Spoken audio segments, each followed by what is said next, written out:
कोई सवाल वगैरह हो, कोई इस्लाम के बारे में जी, कुछ जानना हो, पूछना हो, जरूर पूछिए जी। मेरा क्वेश्चन एक अल्लाह मियाँ पे है कि अल्लाह मियाँ ने मेरे को जी जी। काफ़िर पैदा किया, ठीक है? और वो कहता है कि मरने के बाद काफ़िर जो है वो पूरी ताउम्र मतलब जितनी भी लाखों, हज़ारों, करोड़ों साल वो जलता रहेगा किसी नरक में, जहन्नुम में, ठीक है? एक तो अल्लाह ने मेरा क्वेश्चन मुझे थोड़ा इलॉजिकल लगता है कि एक तो उसने मुझे पैदा किया काफ़िर, ठीक है? और मैं काफ़िर ही मर गया। तो हम्म कोई सेंस नहीं हुआ ना कि अब तो उसने कहा कि भाई अब तो तुम जलोगे, वहाँ पे तड़पाऊँगा तुम्हें, मारूँगा, पीटूँगा, ये करूँगा मरने के बाद। मेरा क्वेश्चन यहाँ पे ये बनता है कि अगर मैं या तो मुझे मुस्लिम बनाते तो और मैं फिर काफ़िर हो जाता, तब तो मुझे सज़ा मिलनी चाहिए थी कि भाई आप काफ़िर बन गए, आपने मेरे रूल और मेरे उसको फ़ॉलो नहीं किया, अब आप मेरे अगेंस्ट हो और मैं आपको सज़ा दूँगा। मगर जो हम्म बंदा पैदा ही काफ़िर हुआ है, उसको किस बात की सज़ा मिलनी है? उसे तो कोई मतलब ही नहीं है किसी चीज़ से, इस्लाम से और किसी उससे। ठीक है, जबरदस्त जबरदस्त पॉइंट है। मगर मसला ये है कि ये आपकी गलत अंडरस्टैंडिंग की वजह से प्रश्न उठा है। टू बी वेरी ऑनेस्ट, इसको गौर से सुनना। सूर्या मिसाल के तौर पर कुरान की कोई एक आयत पेश करनी है या कोई हदीस। देखो, जब हम कहेंगे ना कि अल्लाह मियाँ ने या अल्लाह ने ये किया या ऐसे किया, तो वो सबसे ऑथेंटिक सोर्स जो हमारे नजदीक माना जाता है ना, वो कुरान है या फिर सुन्ना है कुरान के बाद। तो आपने कोई एक आयत या कोई एक हदीस दिखानी है जिसके अंदर अल्लाह ने कहा हो कि मैं काफिर बच्चे पैदा करता हूं या मुसलमान बच्चे पैदा करता हूं। ये पैदा, ये वर्ड अगर आपने दिखाया ना कि पैदा काफिर करता हूं या पैदा मुसलमान करता हूं, क्योंकि आपके सारी क्वेश्चन की बेस इस पैदा करने के ऊपर है। अगर कोई एक आयत या हदीस इस पर मिल जाए ना सूर्या, उसके बाद अगला सवाल बनता है। यही तो सबसे बड़ी गलतफहमी थी। कोई आयत नहीं, कोई हदीस नहीं इस चीज के ऊपर, काफिर पैदा होने के ऊपर नहीं, किसी जगह पर भी नहीं है। अब मैं आपको एक हदीस सुनाता हूं, आपके नॉलेज में इजाफा होगा। तो पहले ये समझ लें कि जो आपके सवाल की बेस थी वही रिजेक्टेड है, वही बेस है ही नहीं है। आपकी गलतफहमी वहां से उठी, पैदा होने पर तो पैदा नहीं होता। तो हदीस सुन लें। अल्लाह के रसूल ने फरमाया, कुल्लु मौलूदिन, हर पैदा होने वाला बच्चा, वुलिदा अलल फितरा, वो फितरत पर पैदा होता है। यानी अल्लाह उसके लिए फ्री विल ओपन करते हैं कि वो फितरत, फितरत कहते हैं अरबी जुबान में मल्टीपल मीनिंग्स हैं, मगर फितरत कहते हैं यानी आसान लफ्जों में उसका क्या होना चाहिए, संस्कृत में सरिष्ट। सरिष्ट का मतलब होता है नेचुरल वे के अंदर, नेचर। फितरत एक मीनिंग ये भी होता है सरिष्ट, और एक मीनिंग होता है फितरत का कि किसी चीज को चीरना। चीरना, चीरने से मुराद ये होता है कि वो दुनिया के अंदर पैदा जब होता है ना, तो अब वो समाज के अंदर जैसे पानी के अंदर तैर कर अपनी जगह नहीं बनाते, ऐसे वो समाज के अंदर अपनी जगह बनाएगा। सूर्य, बड़े गौर से सुनना। मुसलमान के घर में जो बच्चा पैदा होता है वो पैदाइशी मुसलमान नहीं होता, अलामुत उसके ऊपर, उसके माँ बाप उसको मुसलमान बनाते हैं। इसी तरीके से जो यहूदी के घर में पैदा होता है वो काफिर नहीं होता, उसके माँ बाप उसको यहूदी बनाते हैं। इसी तरीके से जो बंदा हिंदू पैदा होता है किसी घर के अंदर, यानी हिंदू माँ बाप के घर में पैदा होता है, तो वो काफिर पैदा नहीं होता, बच्चा काफिर नहीं होता। और सूर्या इससे भी बढ़कर, कम अज कम बालिग होने से पहले वो काफिर नहीं होता। ये रवायात तवातुर के साथ मौजूद हैं कि अल्लाह के रसूल ने फरमाया कि बलूगत से पहले, बुलूगत से पहले, यानी किसी बच्चे को अच्छाई बुराई, हलाल हराम, सच झूठ, बुरा सच, इन चीजों की समझ आने से पहले, जो नॉर्मली आप समझ लें 8-9 साल 10 साल की एज होती है, ठीक है ना, नॉर्मली 8-9-10 साल की, इस एज से पहले पहले जो बच्चा होता है, अगर सूर्य वो फोत हो जाता है ना, उसको अल्लाह डायरेक्ट स्वर्ग के अंदर भेजेंगे, डायरेक्ट। अल्लाह के रसूल की हदीस है बहुत लंबी, जो मेराज का वाक्य है, उसमें अल्लाह के रसूल बयान फरमाते हैं कि मेरी मुलाकात इब्राहिम अलैहिस्सलाम से एक दरख्त के नीचे हुई। एक स्वर्ग में एक दरख्त था, मैंने देखा कि इब्राहिम अलैहिस्सलाम वहां बैठे हैं और उनके इर्द गिर्द इतने प्यारे खूबसूरत छोटे छोटे बच्चे शरारतें कर रहे हैं, कोई उधर खेलता कूद रहा है, कोई उधर छलांगे, जैसे बच्चे होते हैं ना प्ले ग्राउंड के अंदर, सूर्या स्कूल के प्ले ग्राउंड में या पार्क में बच्चे देखते हो खेल रहे हैं, ऐसे बच्चे खेल रहे हैं। मैंने पूछा ये किसके बच्चे हैं, कौन है? तो मुझे बताया गया ये वो बच्चे हैं जो बलूगत से पहले फौत हो गए, चाहे वो काफिर के ही क्यों ना हो। सूर्या, ये गलतफहमी सारी उस बेस से हुई थी जो तुम्हें लगा कि अल्लाह ने तुम्हें काफिर पैदा किया है ना। अल्लाह इंसान को फितरत पर पैदा करता है। ये समाज है जो उसको हिंदू, ईसाई, यहूदी, मुसलमान, नसारा, सिख, बौद्ध, जैन ये बनाता है। अब समझना, अगर कोई बंदा मुसलमान के घर पैदा होकर ये क्लेम करे कि मैं मुसलमान हूं और कर्म नहीं करेगा, सूर्या कुरान कहता है वो जन्नत में नहीं जाएगा अगर उसने कर्म नहीं किया। कुरान में अल्लाह ताला फरमाते हैं सूरह मुल्क की आयत 2 के अंदर, अल्लज़ी खलकल मौत वल हयात लियब्लुवकुम अय्युकुम अहसनु अमलन, ईमानन नहीं, अकीदतन नहीं, अमलन। अल्लाह कहते हैं मैंने जिंदगी और मौत, जीवन और मृत्यु काल को इसलिए पैदा किया, इसलिए ये चक्कर चला, ये इसलिए कोई लोग जीवन में आते हैं और मृत्यु होकर वापस जाते हैं, ताकि ये पता चल सके, इनको आजमाया जा सके, अय्युकुम अहसनु अमलन, तुम में से कौन है जो सबसे अच्छे कर्म करता है, सबसे प्यारे कर्म करता है। अमलन कहा, अहसनु ईमानन अकीदतन नहीं कहा। इससे भी पता चलता है कि अगर कोई मुसलमान अब्दुल्ला के घर में पैदा हो जाए, अब्दुल रहमान के घर में पैदा हो जाए, या किसी शाइस्ता के घर में पैदा हो जाए, या सुमैया के घर में पैदा हो जाए, सिर्फ उस घर में पैदा होने की वजह से उसको स्वर्ग नहीं मिलेगा, और किसी हिंदू को हिंदू घर में सिर्फ पैदा होने की वजह से नर्क नहीं मिलेगा। ये दो चीजों में फर्क समझना है। तो फ्री विल को बचपन में पैदाइश में बता दिया गया। मिसाल के तौर पे कुरान में अल्लाह ताला फरमाते हैं सूर्या, हदैनाहुन नजदैन, हमने इंसान को होश आते ही दोनों रस्तों की समझ दे दी। उसको पता है कि अच्छा क्या है और उसको पता चल जाता है बुरा क्या है। यानी इररिस्पेक्टिव, आप सनातन धर्म को देखो, आप इस्लाम को देखो, आप क्रिश्चियनिटी को देखो, किसी को भी देखो, इवन एथियस्ट को भी देखो, वो आपको बताएगा रेप बुरी चीज है, वो आपको बताएगा मर्डर बुरी चीज है, वो आपको बताएगा चोरी बुरी चीज है, वो आपको बताएगा झूठ बोलना बुरी चीज है, वो आपको बताएगा धोखा देना बुरी चीज है। तो अल्लाह ताला फरमाते हैं हदैनाहुन नजदैन, मैंने इसको दोनों रस्तों की गाइडेंस दे दी, इम्मा शाकिरन व इम्मा कफूरा, या तो ये अच्छा मुसलमान बन जाएगा या फिर ये काफिर कुफर करेगा, काफिर हो जाएगा अमल से। ठीक है, कुरान में अल्लाह ताला फरमाते हैं सूरह हुजरात के अंदर, सूर्या मेरा भाई, एक आयत अल्लाह ताला फरमाते हैं, या अय्युहन नास, ऐ सारे मनुष्यों, मैंने तुम्हें पैदा किया था शुऊब और कबाइल के तौर पर, यानी मुख्तलिफ जगह पर, कोई इंडिया में, कोई अमेरिका में, कोई पाकिस्तान में, कोई बांग्लादेश में, इसलिए नहीं कि मैं भेदभाव करना चाहता था, बल्कि इसलिए कि ये तुम्हारी आइडेंटिफिकेशन है। याद रखना, इन अकरमकुम इंदल्लाहि अतकाकुम, याद रखना सूर्या, कल कयामत के दिन कोई ब्राह्मण या कोई मुसलमान या कोई पादरी या कोई गुरु इस बुनियाद के ऊपर नहीं मेरे सामने ऊंचा होगा कि वो किस घर में, किस गुल और किस कुल और किस गोत्र में पैदा हुआ था, किस ट्राइब में पैदा हुआ था, बल्कि इसलिए होगा कि अकरमकुम इंदल्लाहि अतकाकुम, तुम में सबसे करीब जो अल्लाह के होगा वो होगा जो अपने कर्म में अच्छा होगा, जिसके कर्म तगड़े होंगे, ये अल्लाह ने कहा। ठीक है, इसी तरह अल्लाह ताला ने सूरह असर की पूरी सूरत के अंदर बयान किया कि जमाने की कसम, तमाम मनुष्य घाटे का सौदा कर रहे हैं, इल्लल्लज़ीना आमनू व अमिलुस्सालिहात, मगर सिर्फ वो जिन्होंने सत्य को स्वीकार किया और कर्म भी उसी के अनुसार किए, वतवासौ बिल हक, और सत्य के साथ डटे रहे, वतवासौ बिस सब्र, और सब्र भी किया, सहन शक्ति भी बढ़ी, अपने आप को वश में रखा। मुझे बताओ इसमें क्या आपत्ति हो सकती है। अब आ जाते हैं जबर कहाँ है सूर्या, जबर मिसाल के तौर पर, ये तो हो गया इस्लाम का पक्ष मैंने रखा, इस पर कोई आपत्ति हुई तो सूर्या अवश्य रखना।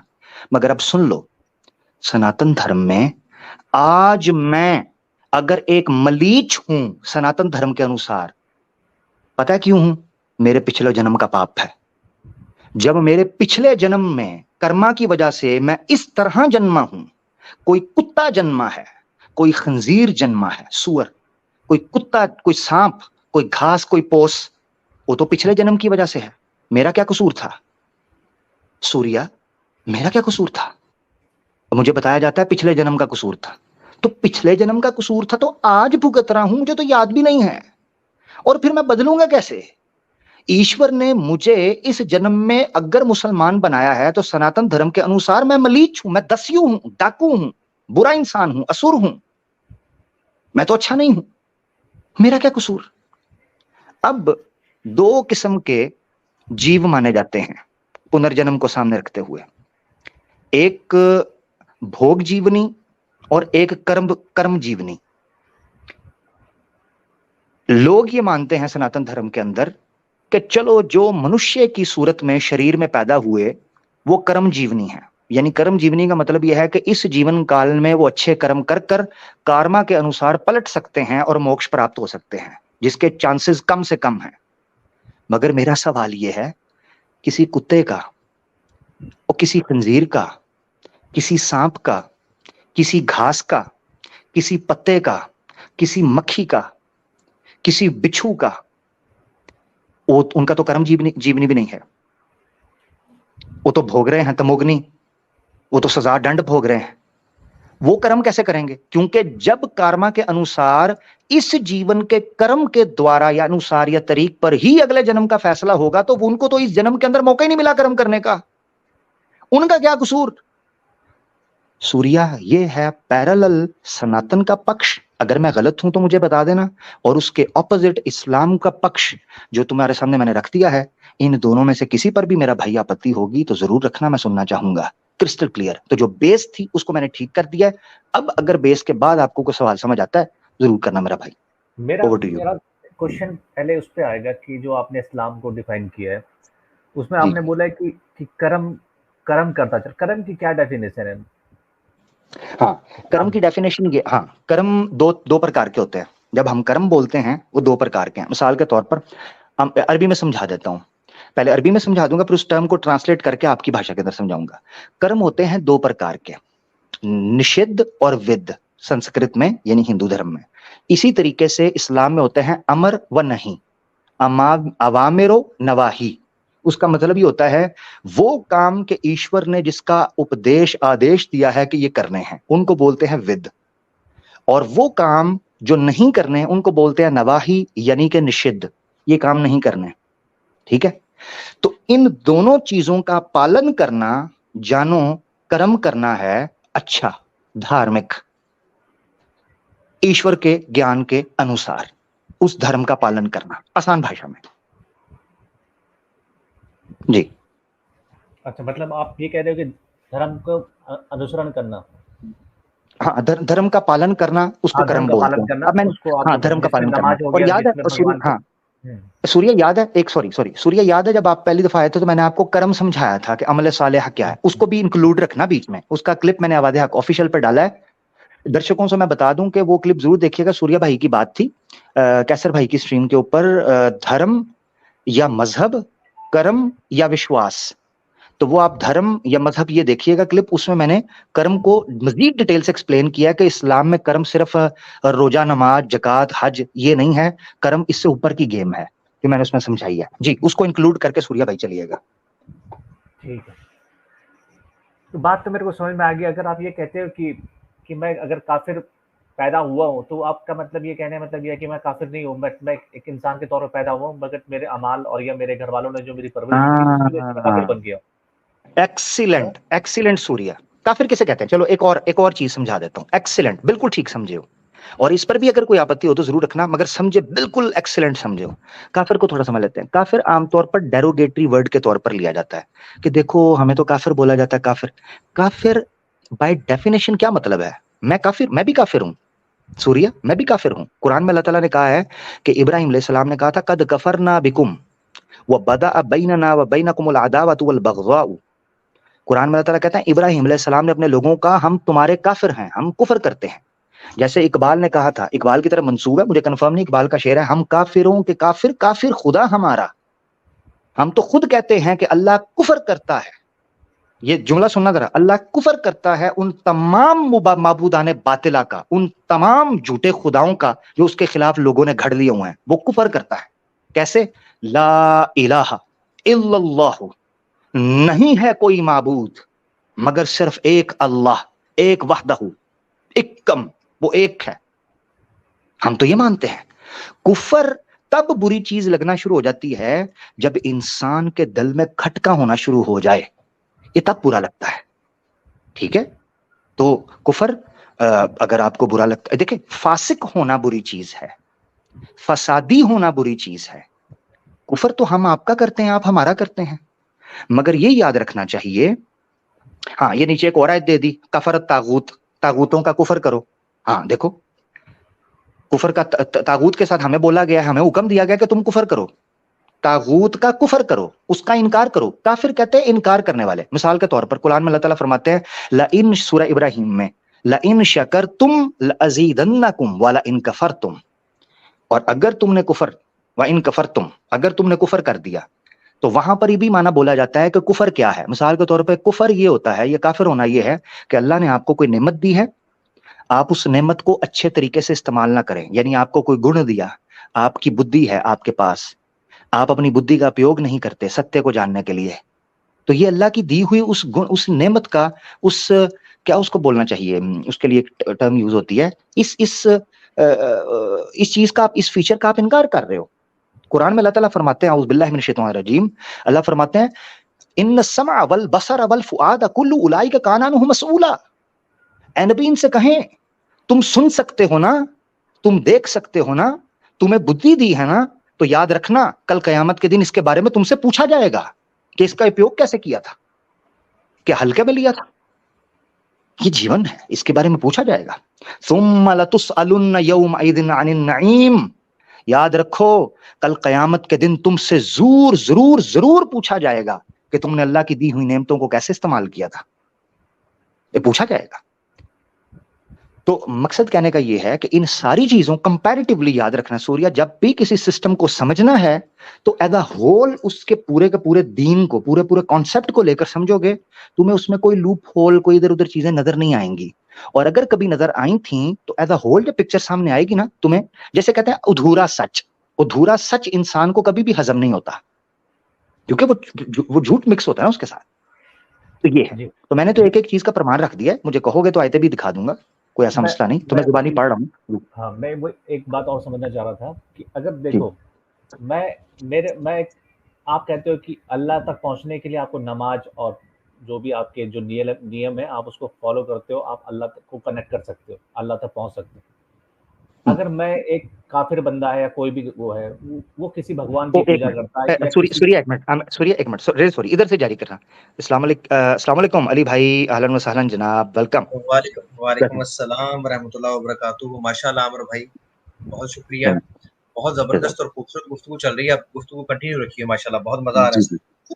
जज़ाकल्लाह अली भाई, बहुत शुक्रिया आप आए। सूर्या भाई कंटिन्यू कीजिएगा कि मुकरम का बता रहे थे कि अल्लाह के साथ कनेक्ट कैसे। मैं वही कह रहा था कि अगर मैं आपके हिसाब से, जैसे आप नमाज पढ़ते हो तो आपको लगता है, आप अल्लाह को याद करते हो तो आपको लगता है कि कनेक्टिविटी फील होती है कि यार अल्लाह से आपको कोई वास्ता है, ठीक है, और ये आपको लगता है कि यही एक नियम है जिससे आप अल्लाह को पहुंच सकते हो। बट जैसे मैं हूँ, अगर मैं काफिर हूँ या मैं किसी भी तरह की किसी भी कम्युनिटी से बिलोंग करता हूँ, मैं अल्लाह को ना बोल के मैं उसी एंटिटी को किसी और नाम से पुकारता हूँ, और मेरा पुकारने का तरीका भी अलग है, मैं हाथ जोड़ता हूँ या मैं हिंदू धर्म के हिसाब से फॉलो करता हूँ। तो आपको क्या लगता, तो वो शिर्क कैसे हो सकता है? मतलब मन का भाव देखा जाता है, तरीका नहीं देखा जाता। अगर मैं किसी चीज को कनेक्ट कर रहा हूँ ईश्वर के साथ, चाहे मैं कैसे भी, मैं लेटा हूँ, चाहे मैं बैठा हूँ, चाहे मैं खा रहा हूँ, चाहे मैं ईश्वर को याद कर रहा हूँ, या मेरे हिसाब से कहीं ना कहीं एक ही एंटिटी है, अल्लाह है, ईश्वर है, सब एक ही है।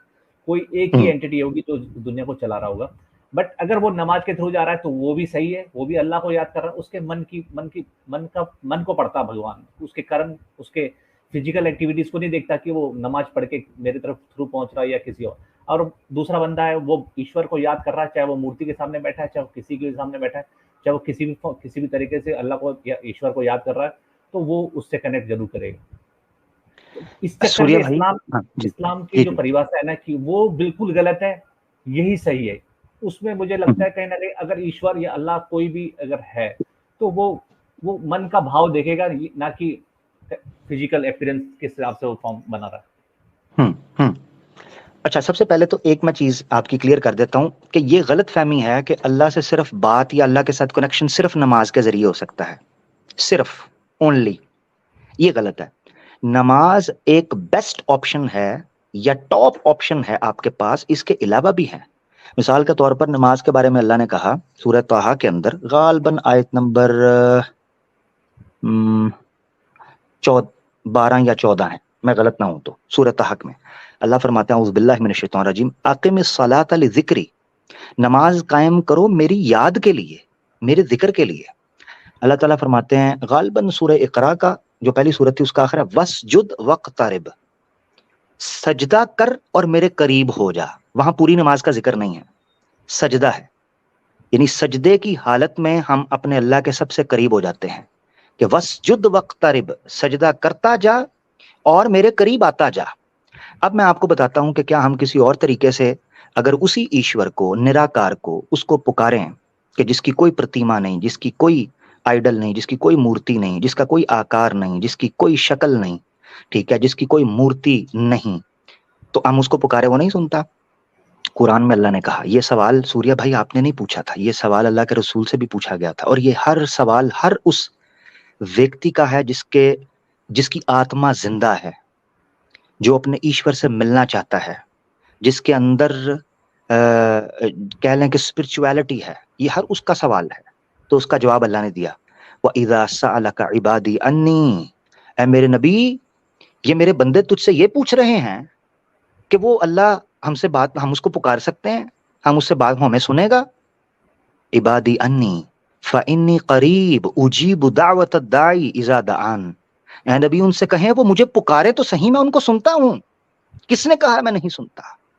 अम्मन युजीबुल मुज़तर्रा इज़ा दआन, कौन है जो सुनता है टूटे हुए बिखरे हुए दिल को, उजड़ी हुई आत्मा की पुकार को, चीख को, रोने को, बिलबिलाने को, आहो बका को, आंसुओं को कौन सुनता है? बताओ तो सही। तो ये चीज कि सिर्फ नमाज के जरिए उसको पुकारा जा सकता है, नहीं, उसके अलावा भी है, उसके अलावा भी पुकारा जा सकता है, ऐसी कोई बात नहीं। एक तो ये चीज, एक तो ये चीज, मैं आगे चल रहा हूँ। एक चीज मैं आपको लेके चलता हूं।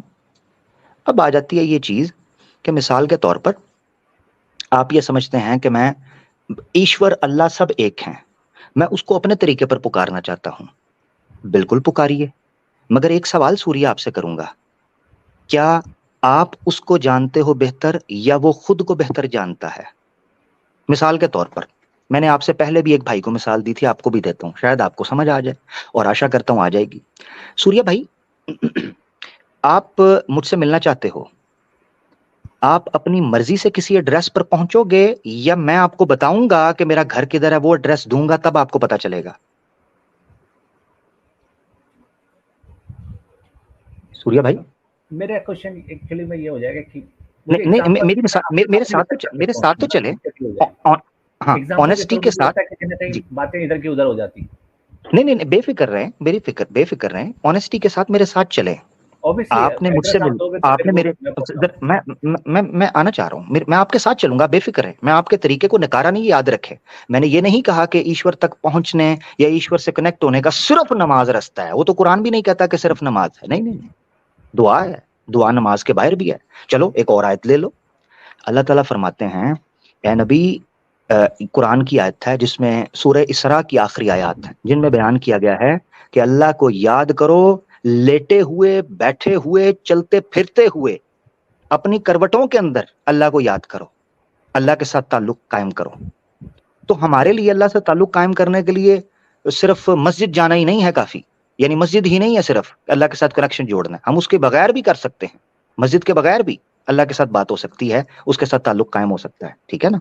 तो एक तो ये चीज है। अब मैं आपसे जो मिसाल दे रहा था ना, वो समझना पड़ा था, क्योंकि आपने पूछा कि क्या आप ये कहते हैं कि सिर्फ नमाज ही है, मुसलमान कह देते हैं कि भाई नमाज ही सही तरीका है, उसके अलावा सारे गलत हैं। पहली बात यह है कि मैंने ये आपको बताया कि सिर्फ अल्लाह तक पहुंचने के लिए सिर्फ नमाज ही नहीं इस्लाम ने भी की, उसके अलावा भी दुआएं हैं, उसके अलावा तरीकाकार हैं, उसके अलावा अच्छे काम हैं, अल्लाह के सच बोलना भी, मिसाल के तौर पर अलैकुम बिस्सिद्क, सच बोलना भी अल्लाह के करीब कर देता है।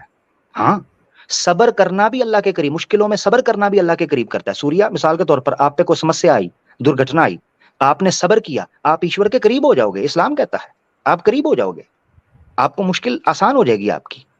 मगर अभी मैं जो उदाहरण दिया था उसमें मेरे साथ चलना है। सूर्या भाई, आप मुझसे मिलना चाहते हो, आप अपनी मर्जी से ऐसे ही किसी घर चले जाओगे या मैं आपको जो एड्रेस दूंगा, जो मैं आपको बताऊंगा, उसके पर आप आओगे तो मेरी मुलाकात होगी? एड्रेस होगा तो हम जाहिर है जल्दी से पहुंच जाएंगे, जल्दी से पहुंच जाएंगे, और ऑब्वियसली एड्रेस मैं ही बताऊंगा कि मेरा एड्रेस कौन सा, तभी आपको पता चलेगा। अली भाई को तो नहीं मेरे एड्रेस का पता होगा, या कोई दूसरा बंदा तो नहीं बताएगा, ठीक है ना? यानी मेरा एड्रेस मैं ही बताऊंगा ना, ऐसे ही है ना? जी जी। हाँ, अब आप ना तसल्ली से, इस पर मैं ज्यादा बात इसलिए नहीं करूंगा क्योंकि ये तहकीक का विषय है। तहकीक के विषय से मुराद ये रिसर्च का इशू है। तो अभी चूंकि आपके लिए पढ़ना बहुत जरूरी है, अभी आप देखो तो आप ये तसल्ली से देखिएगा। अब मैं आपको सिर्फ एक रास्ता दिखाने के लिए एक बात करने लगा हूं। सूर्या भाई, तसल्ली से बैठना, कंपैरिजन करना कि प्रार्थना का, उपासना का या ईश्वर के साथ ताल्लुक कायम करने का जो तरीका इस्लाम ने बताया है और जो सनातन धर्म ने बताया है, उसमें से ऑथेंटिक कौन है, chain wise, research wise, essence wise, word wise, हर तरह स्पिरिचुअल वाइज। मिसाल के तौर पर सनातन धर्म के अंदर जो उपासनाएं आप तक पहुंची हैं, प्रार्थनाएं पहुंची हैं, एक की दूसरी है, दूसरे की तीसरी है, चौथे की पांचवी है। एक दूसरे, कोई कहता है योगा करें, कोई कहता है तपस्या करें, कोई कहता है दर्शन ज्वाइन करें, कोई कहता है आश्रम में जाएं, कोई कहता है विवाह करें। हर तरह की मुख्तलिफ चीजें आपको मिलती हैं। और मजे की बात तो यह है कि उनकी ऑथेंटिसिटी कंफर्मेशन ही नहीं है। यानी अगर मैं आपसे अभी पूछना शुरू करूं कि जो प्रार्थना आप तक पहुंची है या जो चीजें, जो तरीकाकार आप तक पहुंचा है, इसकी कोई चेन है कि ये कैसे आप तक पहुंची? आपके पास ये होमवर्क करें। कि मैं, इसलिए मैंने कहा मैं इस पर ज्यादा बात इसलिए नहीं करूंगा क्योंकि वो फिर मेरा पक्ष हो जाएगा और मैं पक्ष थोपना नहीं चाहता। मैं चाहता हूं जो मैंने आपको सिर्फ एक पॉइंट दिया है ना कि नमाज के अलावा भी, यानी सलात के अलावा भी अल्लाह से गुफ्तगू करने के तरीके खुद इस्लाम ने बयान फरमाए हैं कि हैं। मिसाल के तौर पर एक और आयत ले ले, सूरह अनकबूत की आखिरी आयत है। अल्लाह फरमाते हैं वल्लज़ीना जाहदू फीना लनहदियन्नहुम सुबुलना। जो ईश्वर की तलाश में, खोज में निकलते हैं, उनके लिए कई रास्ते खुल जाते हैं। इससे भी पता चलता है कि रास्ते कई खुलते हैं उस तक पहुंचने के। ये बात समझ आती है? मगर बात यह है कि कोई भी समझदार इंसान होगा वो सबसे अपडेटेड, सबसे फैसिलिटेटेड और सबसे सिक्योर रास्ते को अपनाएगा ताकि वो किसी भी दुर्घटना, समस्या और अनहोनी से बचते हुए ईश्वर के पास जल्द से जल्द पहुंचे। जैसे कोई बच्चा अपनी माँ के पास पलटता है, जल्दी से दौड़ता गिरता पड़ता कि कैसे भी अपनी माँ के पास पहुंच जाऊं। ऐसे मनुष्य को चाहिए कि अपने ईश्वर के पास अच्छे तरीके से सोच समझ के जल्दी से पलट आए। ठीक है, अब ये मैंने आपके सामने रख दिया कि ये रिसर्च का विषय है। जाइए, तहकीक कीजिए, धर्मशास्त्र पढ़िए, उस पर खोज कीजिए कौन सी चीज जेन्युइन सूत्रों से हम तक पहुंचती है और किस चीज के अंदर खुद सनातनी कह चुके हुए हैं कि इसमें मेल मिलावट मौजूद है और जिसको खुद सनातनी कुछ वैल्यू वर्थ करते ही नहीं है। जी मेरा भाई सूर्य भाई। जी आबिर भाई, मेरा क्वेश्चन एक्चुअली में थोड़ा सा अलग है कि जी जी ईश्वर तक पहुंचने के लिए मेरा क्वेश्चन ये था कि मैं उसको, जैसे आप घर बैठ के ईश्वर को याद करते हो, ठीक है, तो आप आपके मन का जो भाव है ना, मेरा भाव कहने का मतलब जो जिस भाव से आप उसे याद कर रहे हो, ठीक है, आप उससे कनेक्ट कर सकते हो। अब वही भाव अगर सपोज करो कि आप अपने घर से नमाज पढ़ते हो तो आपकी नमाज कबूल हो गई। समझ गया सूर्य भाई, समझ गया। हाँ तो वो होगा ना, उसका तो जवाब दे दिया मैंने। बिल्कुल आप ठीक कह रहे हैं। मैं एक क्वेश्चन पूरा कर देता हूँ, फिर मैं जी बात रख देना। ठीक है, आप नमाज घर से पढ़ते हो तो आपकी नमाज कबूल हो जाती है, करेक्ट? हाँ, नमाज पढ़ूं, मस्जिद में पढ़ूं, घर में पढ़ूं, तो करेक्ट, कबूल हो जाती है। जी। अगर मैं घर पे पूजा करता हूँ, चाहे मैं मेरे सामने कोई मूर्ति हो या ना हो, बट मैं जब भगवान को याद करता हूँ, ईश्वर को याद करता हूँ, तो मैं भी ये समझता हूँ कि मैं कनेक्ट होता हूँ, मतलब हमारी बातें भगवान सुनता है। ठीक है, अब मैं वहीं से, अब घर से मैं अपने मंदिर जाता हूँ, चाहे वहां मूर्ति है या नहीं है, मैं कनेक्ट करता हूँ अपने भगवान को, अपने ईश्वर से। ठीक है, मेरा मन का भाव पहुंचता है, ना कि मेरे फिजिकल सराउंडिंग जाती है ऊपर। ठीक है, मेरा कहने का मतलब है कि मैं कहीं भी हूँ, चाहे वहां मेरे सामने मूर्ति हो, मूर्ति नहीं भी हो, या कुछ भी हो, कहीं भी हूँ मैं, अगर मैं भगवान को याद करता हूँ तो मेरी मन की बात जाती है और मैं उनको कनेक्ट करता हूँ। इसलिए बट इस्लाम में ये कहता है कि आप अगर मूर्ति के सामने बैठ जाओगे तो आप काफिर बन जाओगे। ये ऐसा पॉसिबल कैसे हो सकता है कि बंदा याद कर रहा है बट मूर्ति आ गई, अब मूर्ति को हटा दो तो दीवारें हो गई, तो आप कहीं भी बैठो आप याद करोगे ना। बट इस्लाम वहां पे फेल हो जाता है कि भाई मूर्ति आ गई, अब आप काफिर हो, अब चलोगे नहीं, वो गलतफहमी ये है कि मजे की बात तो ये है कि कुरान तो बहुत बाद, कुरान तो आया 1400 साल पहले, वेद तो उससे भी पुराने थे। मुझे वेद से मूर्ति पूजा दिखा दें। मसला मूर्ति पूजा का है। मैंने अभी आपने जो बात की थी उस पर मैंने कहा था, बिल्कुल जरा सुनिएगा, जरा सुनिएगा। हाँ हाँ, मूर्ति पूजा की अगर जरूरत नहीं है तो बैठे हैं, मैंने तो खुद कहा है आपको, आप पुकारेंगे ना, अम्मा युजीबुल मुज़तर्रा इज़ा दआन। अल्लाह फरमाते हैं कौन है जो दुखी की पुकार सुनता है। क्या दुखी सिर्फ मुसलमान होता है? हैं? दुखी सिर्फ मुसलमान है? नहीं, हिंदू भी हो सकता है, काफिर भी हो सकता है, ईसाई हो सकता है, यहूदी दुखी हो सकता है। उनकी पुकारें कौन सुनता है, प्रार्थनाएं कौन सुन। आपको क्या लगता है कि आपको रिजक कौन देता है? मैं क्या मुसलमान ये मानते हैं कि आपको रिजक को गणेश देता है, या शिव जी देते हैं, या विष्णु देते हैं? नहीं, मैं ये मानता हूं कि वही एकम, वही ईश्वर है, अकेला, तन्हा, यक्ता, जिसका कोई प्रतिमा नहीं है, ना तस्य प्रतिमास्ते, यजुर्वेद में लिखा है, उसकी कोई प्रतिमा नहीं है, वही रिजक देता है आपको। मेरा मानना, मुझे भी वही देता है, आपकी पुकार भी वही सुनता है जो मेरी सुनता है, आपके दुख और दर्द का मदावा भी वही करता है जो मेरा करता है। वेद में भी लिखा है कि उसके कई भिन्न भिन्न प्रकार के उसके नाम हैं, अच्छे नाम जितने हैं उसके हैं। उससे मुराद ये नहीं है कि मूर्तियां बना लो, वेद में तो नहीं। अब ये असल में गिला ये हो गया मुसलमानों ने, असल में हुआ ये है कि वेद को गुजर गया था बड़ा समय, समय गुजर जाने की वजह से और जनरेशंस आफ्टर जनरेशंस जब मूर्ति पूजा स्थापित हो गई, स्थित हो गई, रुक गई, स्थिर हो गई उस मुआशरे सोसाइटी में, इस आर्यावर्त कर लें या हिंदू या भारत कर लें, इसमें जब मूर्ति पूजा बैठ गई ना, तो लोगों को याद ही नहीं रहा, उनकी मेमोरी से अरेज हो गया कि मूर्ति पूजा तो बाद में आई थी, ये तो पहले नहीं थी। इस्लाम ने जब दोबारा उस बात को उठ, यानी कुरान में, इस्लाम ने नहीं, हमारा मानना यह है कि सारा धर्म, जो धर्म ईश्वर की तरफ से आया वो एक ही धर्म था, इस्लाम, ठीक है, हमारा मानना यह है। तो सनातन धर्म में भी वो बातें जो कुरान के साथ मैच करती हैं, मुझे मानने में कोई आपत्ति नहीं है कि वो ईश्वर की तरफ से हैं। जैसे ये मोनोथिज्म की बात कर रहा हूं, जो मोनोथिस्टिक अप्रोच है।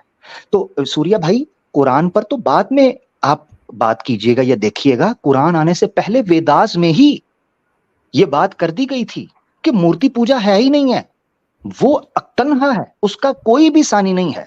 ना उपनिषदों में लिखा है, ना वो जना है, ना जना गया है, ना उसकी आगे से कोई संतान है, ना वो किसी की संतान है। उपनिषद पढ़कर देखें। मकसद कहने का ये है कि जब तक आप, मिसाल के तौर पर आप कह रहे हैं मैं एक बंद कमरे के अंदर जहां कोई मूर्ति वगैरह नहीं, तो कहते हैं दीवार है। आप किसी मुसलमान से पूछें, वो दीवार को सोच के पूजा करता है, दीवार को देख के? ना आप ऐसे करते हैं, आप भी दीवार को देख के तो नहीं करते। मगर मूर्ति एक प्रॉपर आकार है जिसको जब तक रखा नहीं जाता वो चीज मंदिर नहीं। मिसाल के तौर पर आपका एक शास्त्र है जिसको बोलते हैं अगस्त्य शास्त्र, ठीक है, सॉरी अगामा शास्त्र। अगामा शास्त्र आपको पता है सूर्या भाई? नहीं। हाँ पढ़िएगा, मुझे पता है ना, तकरीबन उसकी पीडीएफ अभी मिल जाएगी, क्रक्स निकाल के 1819 सफ़े की, यानी 18 से 19 पेजेस की, मगर वो है डिटेल में। अगामा शास्त्र, अगामा शास्त्र के अंदर डिटेल बताई गई है कि मंदिर कैसे बनेगा, मंदिर कंप्लीट कैसे होता है। आपको जानकर हैरानी होगी कि अगामा शास्त्र में लिखा है कि मंदिर में मूर्ति जो है वो किस प्रकार रखी जाएगी, नॉर्थ में, ईस्ट में, किस जगह पर रखी जाएगी जब तक मूर्ति नहीं आएगी। अच्छा, स्नान करने की जगह कौन सी है, हवन करने की जगह कौन सी है, मंडप कहाँ लगेगा, ठीक है, बलिदान कहाँ दिया जाएगा, और वेदास कहाँ पढ़ी जाएंगी, ये सारी चीजें अगामा शास्त्र बताता है, ठीक है। मैं ये कहता हूं, जो ईश्वर इस पूरी सृष्टि का, इस पूरे ब्रह्मांड का निर्माण करने वाला है, इसकी उत्पत्ति करने वाला है, उसको मंदिरों में, इन छोटी छोटी मूर्तियों में कैद करने की कोई जरूरत नहीं है, कोई जरूरत नहीं। तो ये कहना कि मंदिर तब तक मुकम्मल कंप्लीट ही नहीं होगा जब तक मूर्ति स्थापित, वहां पर मूर्ति की स्थापना नहीं होगी। हमारा मसला ये है, या इस्लाम का या वेद का भी इवन मसला ये है। तो मकसद कहने का ये है सूर्या भाई, आप बंद कमरा कीजिए, उसमें बैठकर जिस तरह आपको अच्छा लगता है, आप ईश्वर को पुकारना चाहते हैं, सत्य की बात करना चाहते हैं, करें।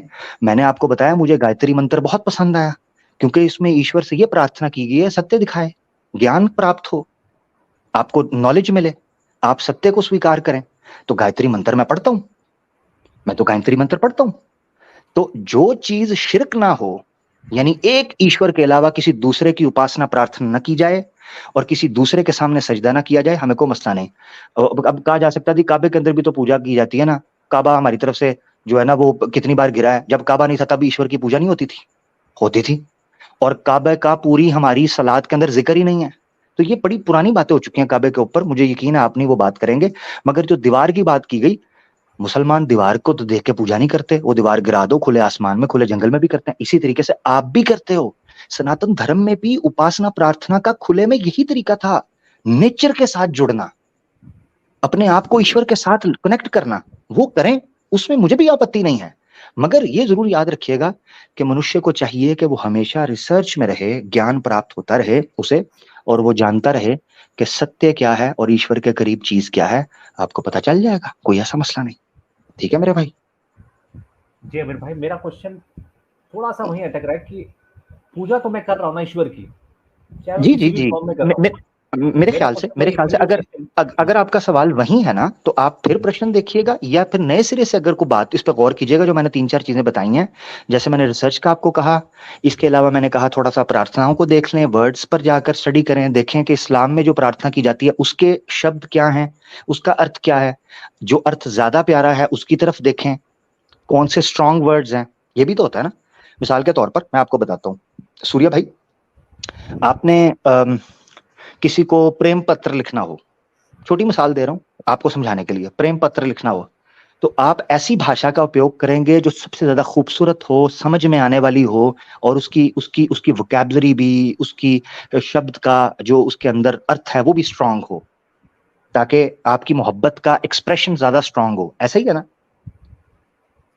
नहीं, ठीक मेरा है ना? मानना है अगर मैं किसी भी फॉर्म से अच्छा, अपनी मोहब्बत का एक्सप्रेशन किया जा सकता है, ऐसा मेरा मानना नहीं, है। मैंने एक स्पेसिफिक नहीं, वो तो अपनी बात ठीक है, मैं तो जो स्पेसिफिक एग्जांपल दे रहा हूं उसमें मेरे साथ चलें कि ऐसा ही होगा ना। अगर आपने प्रेम पत्र लिखना हो, ठीक है, तो आप ऐसी भाषा का उपयोग करेंगे ना जो सबसे ज्यादा स्ट्रांग और सबसे ज्यादा प्यारी हो। ठीक है ना? अब यही मैं तो इसीलिए तो मैं इस पे कह रहा हूँ ना, इसी चीज पे तो हमारा ये क्वेश्चन है कि आप ईश्वर को किसी भी फॉर्म, किसी भी तरह से प्राप्त कर सकते हो, ना कि एक ही ओहो, रास्ता जो दिया है इस्लाम। मैंने ये कहा ही नहीं है कि किसी भी, मैं कह रहा हूं सबसे बेहतर में करोगे। चलो आसान लफ्ज़ में समझ लो, आप अपनी वालदा के लिए क्या बुरा खाना लेके जाओगे या सबसे उत्तम खाना लेके जाओगे भोजन के लिए? अपनी माता के लिए सबसे उत्तम चीज लेके जाओगे या सबसे हीन? मैं अब ये इसका आंसर ऐसे आप नहीं सब होता। इसका सूर्या भाई, इसीलिए मैंने कहा टाइम ले लो, इसीलिए मैंने कहा टाइम ले लो। अमर भाई हाँ, 1 मिनट देंगे, 1 मिनट जस्ट 1 जी जी जी जी। अच्छा, सूर्या भाई, अमर भाई ने बड़ा ज़बरदस्त आपको जवाब दे दिया था, आप उस तरफ गए नहीं, मैं थोड़ा-सा आपको क्लोज़ करना चाहता हूँ। अच्छा सूर्या भाई, फॉर एग्ज़ाम्पल आप करना चाहते हैं, कोई मूर्ति है, फॉर एग्ज़ाम्पल बता दें किसकी मूर्ति, राम जी की, गणेश की, किसकी मूर्ति? मैं कृष्ण जी की पूजा करता हूँ, तो ये बताओ कि चलो हाँ, ठीक है, ठीक। ठीक, ठीक, कृष्ण जी की मूर्ति आपने रख ली है, तो आप पूजा करना चाहते हैं ईश्वर की, ऐसे ही है, ये कृष्ण जी की जी, पूजा करना चाहते हैं, जी, जी। अब किसकी कृष्ण को पूजा करना ईश्वर चाहते मान लो या ईश्वर को कृष्ण मान लो, बात तो एक ही है। मैं ईश्वर को कनेक्ट कर रहा हूँ बेसिकली। हैं? कनेक्ट कर रहे हैं या हैं ही वो? एग्ज़ैक्ट अब वही वाली बात है ना कि मैं ईश्वर कृष्ण को ही मान के कर रहा हूँ ना अभी तो। चलें ओके, ठीक है, ओके, ऐसे कर आप ईश्वर मान लिया आपने कृष्ण जी को और आप उसकी इबादत करना स्टार्ट कर दिया आपने। हम्म। अच्छा आप ये बताएँ कि क्या कृष्ण जी ने इबादत करनी चाहिए, ईश्वर की इबादत करनी चाहिए? अमर भाई ने आपको बताया था कि भई मैं तरीकाकार आपको बताऊँगा, मेरे घर कैसे आना है वो ज़्यादा मुनासिब है या आप वैसे ही टामक-टोइयाँ मारते रहें? तो ये बिल्कुल सामने की बात है कि भाई जो तरीकाकार उसने बताया, ठीक है। तो कृष्ण जी ने आपको कहीं पर कहा है कि मेरी मूर्ति बनाएँ और फिर मेरी उपासना करनी शुरू कर दें? मैं वही, मेरा क्वेश्चन वही है ना, मैं अपने मन के भाव से, मैं अपने आप जब ईश्वर ठीक से है। बात करते हो तो आप कैसे मुंह से, ये अपनी आवाज के थ्रू बात करते हो या आपका आपकी भाव देखा जाता है नो ईश्वर को नो कनेक्ट करने के no no problem, no problem. वो तो लिए? अमर भाई ने भी आपसे कहा ना कि तरीकाकार ये कि आप हम्म, बात करना चाहते हैं, तो क्या बात जी। करने के लिए ईश्वर ने जो तरीकाकार बताया है, फॉर हम्म, एग्ज़ाम्पल आपने ईश्वर मान लिया कृष्ण जी को ही, तो क्या ठीक है। कृष्ण जी ने आपको ये तरीका बताया है कि जैसे आपका दिल करे वैसे करके आप मेरी मूर्ति बना लें और ये तरीकाकार अपनाएँ तो ज़रा ज़्यादा बेहतर होगा और ज़्यादा बेहतर तरीके से मैं सुन पाऊँगा? और अगर नहीं, आप अगर मूर्ति नहीं बनाएँगे तो अगर मैं सुनूँगा नहीं? ईश्वर या अल्लाह जो अगर है ऊपर, और मैं उसको किसी भी फॉर्म में बना के अगर पूजा कर रहा हूँ, तो वो क्या वो मना कर देगा कि भाई ये गलत तरीका है, तू मेरे से बात कर रहा है, वहां से क्यों बात कर रहा है? वो तो मेरे नहीं, मन के भाव को देखेगा ना, यार ये तो बंदा कुछ मांग रहा है, कुछ मुझसे बात कर रहा है, मेरे को नो कुछ प्रॉब्लम। बता तो रहा है। उसने कहा तो है कि मुझसे माँगो मैं अता करता हूँ, लेकिन वो कहता है कि बीच में ये जो चीज़ आप लेके आ रहे हो ये मैंने नहीं बताई। अभी आपसे मैंने स्पेसिफिक पूछा कि आप कृष्ण जी की ही बात कर रहे हैं, तो क्या कृष्ण जी ने आपसे कहा? तो आपके पास इसका जवाब नहीं था, क्योंकि उन्होंने नहीं कहा, तो जो तरीका उन्होंने कहा ही नहीं आप क्यों करना चाहते हैं? आप ये सोचे ना कि कहा नहीं कहा की बात को अभी मैं हटा के चलते हैं, आप अपने तौर पे सोचें कि अगर मैं किसी को याद कर रहा हूँ, नहीं नहीं जैसे मैं सॉरी सॉरी किसी सॉरी सॉरी सॉरी पिताजी को याद करता सॉरी हूँ। सूर्या भाई, एक तो टाइम काफी हो गया, दूसरा ये है कि जी, अली भाई ने मेरे ख्याल से जितनी अभी बात की है ना, ये वो मेरी रिपीट सारी हो रही बात है। के ऊपर वजनी, वो सारी वजनी बात है मेरी बात से भी, मेरी सारी, हालांकि मैं इस्लामिक पॉइंट ऑफ व्यू से रख रहा था पूरी नेक नीति, मगर जो अली भाई ने बात किया वो मेरी सारी बात के ऊपर वजन, उसकी वेट ज्यादा है। अभी आपने एक मिसाल के जरिए खुद कहा कि ऑब्वियसली जहां मैं बताऊंगा वहां आप आएंगे तो हमारी मुलाकात होगी, फिर आप कह रहे हैं अभी मैं ये मानकर चल रहा हूं कि नहीं कहा, मैं अगर मैं करना चाहता हूं क्यों कर, सूर्या भाई खुद सोचें, थोड़ा रेशनैलिटी को भी यूज करें, थोड़ा दिमाग भी रखें कि जिस बंदे ने कहा ही नहीं है आप क्यों कर रहे हैं भाई, कैसे कर सकते हैं, और गलत क्योंकि कर रहे हैं ना जब देखो, उस बंदे ने कहा ही नहीं। आपको ये लगता है कि अल्लाह ने आपको बोल दिया है कि कुरान में, तो आपको वो तो सत्य भाई लगता है। आप मेरी बात सुनो वो सत्य नहीं सूर्या मानते भाई ना। सूर्या भाई काफी टाइम हो गया, अपना ठीक ख्याल रखिएगा, रेपिटेशन हो रही है बात की, अली भाई ठीक है। इनसे इजाजत ले लेना अली भाई। बिल्कुल, बिल्कुल आमिर भाई, क्योंकि जी जी बहुत दफ़ा आपने समझाया लेकिन जी नहीं कोशिश करना चाहते, तो इनकी मर्ज़ी है। नहीं, अलबत्ता आपने जितनी बातें की, ये गौर करेंगे। गौर करें, और मेरे ख्याल से अली भाई आपने जो बात रखी थी श्री कृष्ण की, इनको समझ आ गई है, बस वो अब कह रहे हैं नहीं, दामन छुड़ा के कहते हैं नहीं मैंने अपनी मर्जी करनी है, तो भाई आप अपनी मर्जी कर लें, फिर उसके मैंने बाद अल्लाह पर गिला ना करें। आप जी मेरे से सूर्या कृष्ण भाई की बहुत बात शुक्रिया, करते हैं। हाँ ठीक है। सूर्या भाई बहुत जी शुक्रिया, जी आपसे बड़ा मजा आया बात करके, नेक्स्ट टाइम इंशाल्लाह फिर तफसील से बात होगी, आप खुद जी देखें कितना टाइम आपको दिया, जी देखिएगा जी, जरा, बहुत टाइम ठीक हो है, गया। जी जी, बहुत थैंक यू, बहुत शुक्रिया ओके, सूर्या भाई, थैंक यू, धन्यवाद। धन्यवाद, बहुत धन्यवाद। अली भाई माशाल्लाह क्या बात है, आपने तो यॉर्कर मारा माशाल्लाह, हाँ जी। हाँ जी, तो आमिर भाई इस टॉपिक के ऊपर इनसे ये सबसे पहली बात यही पूछने वाली है, और क्योंकि इसके ऊपर मैंने 3-4 प्रोग्राम किए हैं, तो मैंने इनकी सारी अच्छा, साइकी समझी है। और मैंने हम्म पूछा है, कोई राम भक्त था, कोई गणेश जी की, तो मैंने उनसे पूछा कि यार उन्होंने आपसे कहा है कैसे करें? तो कहते हैं नहीं, उन्होंने नहीं कहा, हमारा दिल करता है। अगर इस चीज़ को दलील बना लिया जाए कि हमारा दिल करता है तो लिहाज़ा हम ऐसे कर सकते हैं, हमें इजाज़त होनी चाहिए, तो दिल तो बड़ी बातों को करता है। तो फिर हम्म इस दलील की बुनियाद पे तो वो गलत बातें जो हमारा दिल कर रहा है, वो भी अलाउ होनी चाहिए। वो भी तो हमारी हम्म, भावनाएँ हैं ना। तो ये तो कोई बिल्कुल दलील नहीं है। बिल्कुल, इस लेकिन टाइम बहुत हो चुका था, मैं इसको कंटिन्यू इनके साथ नहीं करना चाहता था, क्योंकि वाक़ईतन आपने जितना सिंसियरली टाइम दिया, बिलीव करें जी अमर जी, भाई, जितनी ईमान अफ़रोज़ गुफ्तगू आपने की है, जज़ाकल्लाह। हमारे भाई थोड़ा-सा गौर करें इसके ऊपर, तो यकीन करें कि आपने बिल्कुल क्लियर करके रख दी सारी बात। अब इनकी मर्ज़ी, जज़ाकल्लाह, हम यही इनकी कर मर्ज़ी, सकते हैं। बिल्कुल, बिल्कुल, बिल्कुल। अल्लाह ताला हमारी मेहनत को कबूल करे। ये नहीं तो आमीन, इनके इनके यार दोस्तों में से कोई इंशाल्लाह अल्लाह खैर करेगा, तो बात समझ जाएगा। और आपने भी इंशाअल्लाह। बड़ी ज़बरदस्त अंदरूनी इंटरनल क्रिटिसिज़्म करके इनको समझा दिया। वैसे तो बेसिक एक मिसाल बड़ी ज़बरदस्त थी कि भई अगर आपने जिससे मुलाकात करनी है, वो ही आपको तरीका बताएगा ना। हाँ जी, वो ही बताएगा। मूर्तियाँ हटाकर जब आप एक ईश्वर की उपासना करेंगे, उसकी लज़्ज़त आपको और आएगी। ये तौहीद वालों से कभी पूछिएगा, ठीक है ना? तौहीद वालों से कभी पूछिएगा, हैं?